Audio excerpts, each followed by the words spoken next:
Seharusnya kita memang udah nggak kaget lagi sih ngeliatin segala tindak tanduknya PSSI.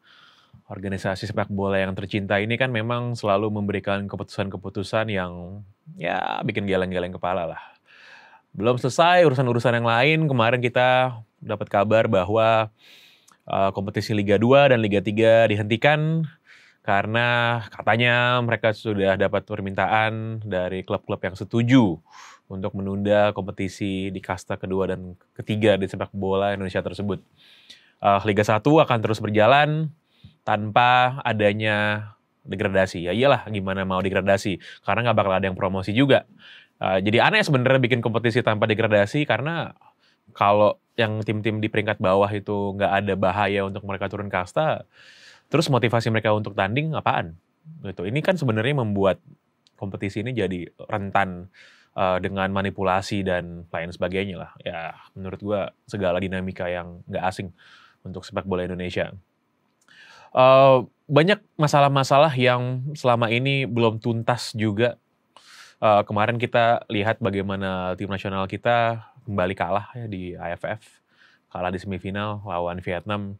Indonesia negara terbesar di Asia Tenggara belum pernah sekalipun juara kompetisi sepak bola Asia Tenggara. Mengenaskan memang, tapi ya gimana, fans sepak bola kan kita udah terbiasa ya menjadi pihak yang tersakiti gitu karena prestasi sepak bola kita sendiri, dan selama ini juga kita bisa protes, kita bisa kritik, tapi kayaknya juga nggak ada perubahan juga dari mereka yang punya wewenang dan tanggung jawab untuk mengadakan perubahan. Belum lagi urusan tahun lalu misalnya soal soal tragedi Kanjuruhan yang sampai sekarang ratusan nyawa yang menjadi korban, kita juga belum dapat penyelesaian yang benar-benar jelas soal bagaimana masalah tersebut bisa diselesaikan secara hukum dan juga apa yang akan dilakukan agar tragedi tersebut tidak berulang kembali. Kita kemarin sempat teralihkan sejenak ya pandangan kita, perhatian kita karena ngikutin timnas kita kalah lagi. Tapi kita juga harus ingat bahwa masalah sepak bola Indonesia itu bukan soal siapa pelatih tim nasionalnya sih. Banyak yang bilang ya Sintayong out gitu karena nggak bisa bikin jadi juara. Mau pelatihnya siapa juga menurut gue bukan itu masalah sih. Pep Guardiola juga sama Jurgen Klopp juga kalau megang timnas Indonesia, gue nggak yakin mereka akan beda jauh sih hasilnya dengan Sintayong ya. Karena ini bukan masalah teknis, ini bukan masalah taktis. Ini soal urusan yang lebih mendalam lagi, yang lebih fundamental lagi. Soal masalah pembibitan pemain muda, soal jenjang karir dan juga jenjang pendidikan dari level junior sampai senior yang belum sempurna. Lalu juga masalah integritas kompetisi, masalah kualitas wasit, masalah soal manajemen kompetisi liga yang memang teratur, masalah soal sport science, masalah soal pengelolaan sepak bola sebagai bisnis yang harusnya bisa dilakukan dengan profesional, dan lain sebagainya. Jadi kalau kita merasa bahwa masalah sepak bola kita cuma sekedar siapa pelatih tim nasional, itu gue rasa benar-benar jauh dari sumber masalah yang sebenarnya. Harusnya di tanggal 7 kemarin, di minggu kemarin tuh harusnya ada kongres PSSI yang belum jadi digelar. Karena selepas dari tragedi Kanjuruhan di akhir tahun lalu, di bulan Januari ini harusnya ada kongres biasa PSSI, lalu di bulan Februari ada kongres luar biasa PSSI yang akan menunjuk ketua umum dan kepengurusan PSSI dan juga jajaran Exco yang baru. Gue rasa ini harusnya menjadi sebuah momentum, ya sekali lagi menjadi momentum yang selalu datang tiap kali ada kongres PSSI. Menjadi sebuah momentum untuk memilih, untuk merombak, mereformasi, merevolusi sepak bola Indonesia. Yang mana dari dulu kita selalu merasa bahwa apa susahnya sih mencari 11 orang yang bisa main bola di negara yang penduduknya 270 juta. Lagi-lagi ini bukan soal mencari siapa yang bisa main bola sih. Masalah sepak bola itu bukan cuma masalah gocek menendang bola doang, tapi masalah struktural, masalah organisasional yang benar-benar penting untuk bisa terkomando dengan baik dari pusat sampai ke level yang paling bawah. Siapa yang harusnya jadi ketua umum PSSI yang baru? Kalau kita lihat sejarahnya ya, kita udah pernah nyoba segala macam ketua umum PSSI dengan berbagai macam latar belakang. Kita udah pernah punya ketua umum yang profesor, kita udah punya ketua umum dari latar belakang partai politik, kita udah pernah punya ketua umum yang memiliki latar belakang ormas, kita udah punya ketua umum saat itu perwira tinggi militer yang aktif, yang waktu itu bahkan kalau rapat itu sering diadakan di markas militer juga. Kita dapat sekarang ketua umum yang purnawirawan polisi. Jadi kita udah pernah coba sebenarnya segala macam ketua umum untuk menjadi pemimpin organisasi tertinggi sepak bola kita. Dan ya kita bisa bilang prestasi ya gitu-gitu aja. Belum juara juga kita. Belum juara AFF juga, belum juara SEA Games juga. Lolos ke Piala Asia itu kita kualifikasi sih lolos ya tahun ini. Tapi kan itu karena jatah dari pesertanya bertambah. Secara prestasi nggak ada yang berubah. Kompetisi liga juga ya masih 11-12 lah. Kualitas nggak banyak jauh berubah. Permainan juga gitu-gitu aja. Bahkan banyak masalah yang kalau kita lihat ya berulang sih. Masalah soal keamanan penonton misalnya, atau masalah soal kesejahteraan pemain, itu terus ada. Dari dulu juga sampai sekarang terus ada. Dan kita sekarang lihat soal urusan Liga 2 dan Liga 3 yang dihentikan ini. Apapun alasannya, gimana coba urusan soal pemain-pemain dari klub tersebut, klub-klub yang berada di Liga 2 dan Liga 3 ini yang ya mereka nggak akan ada pekerjaan, mereka tidak akan ada penghidupan karena klubnya nggak tanding.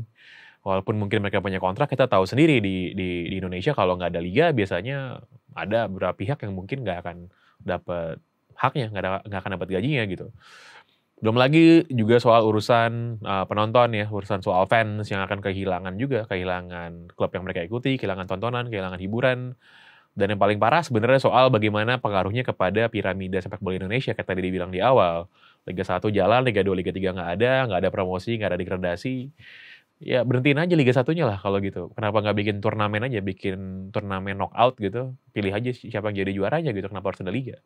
Dan muncul kabar juga di hari ini, ada beberapa klub yang menyatakan yang tadinya beredar berita bahwa klub-klub Liga 2 setuju bahwa Liga 2 ditunda. Lalu hari ini beberapa klub termasuk misalnya Karo United, itu Effendi Syahputra, bikin video mengatakan bahwa di rapat dia bilang dia nggak setuju Liga 2 ditunda.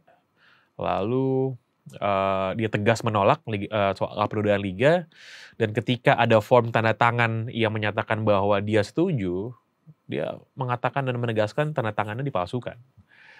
Ya gimana ya dengan kabar-kabar kayak gini di sepak bola Indonesia itu kan antara kaget atau nggak kaget gitu kan. Kita udah terbiasa dengan lucu-lucu sepak bola kita lah. Jadi gue rasa momentum ini harus dipakai untuk membenahi dan mereformasi sepak bola Indonesia.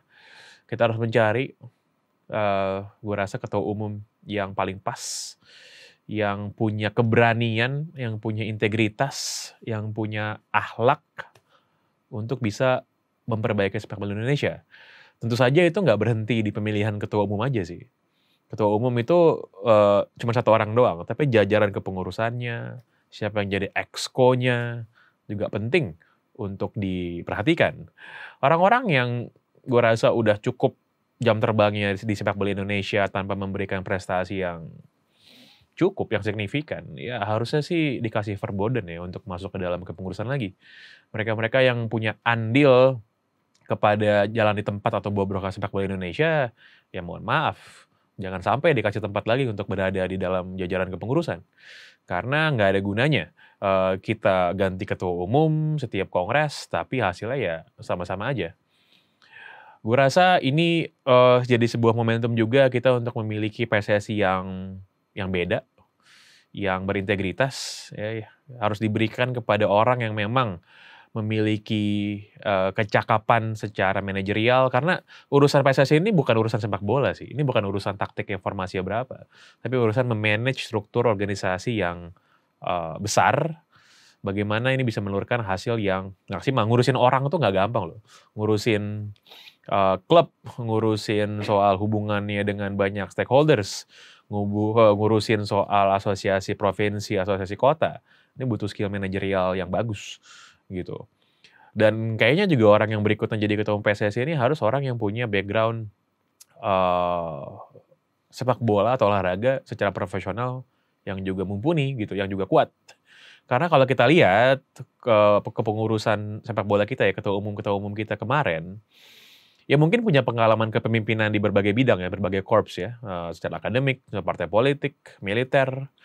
Tapi ya, gue rasa udah saatnya kita kasih kepada orang yang udah pernah ngurusin bola dengan sukses sebelumnya sih, yang udah pernah punya pengalaman ngurusin olahraga secara skala baik nasional maupun juga internasional gitu.